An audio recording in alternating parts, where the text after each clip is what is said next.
Hey everyone, today I'm going to show you how to create branded content on Instagram, perfect for collaborating with brands and being transparent with your audience. And here's how to do it.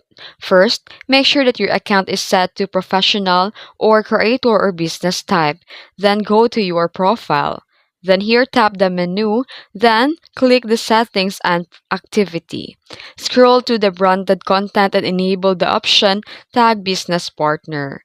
Now, when you create a post or reel, you can tap advanced settings and then go before publishing. You can tap tag business partner, then select and the brand that you're working with. If the brand approves the branded content tags, your post will be show paid partnership with the brand name above the caption. You can also allow the brand to promote your content as an ad. And that's how you properly post a branded content on Instagram. If this video helped you, be sure to like and subscribe and hit that bell icon for more creator tips. Thanks for watching.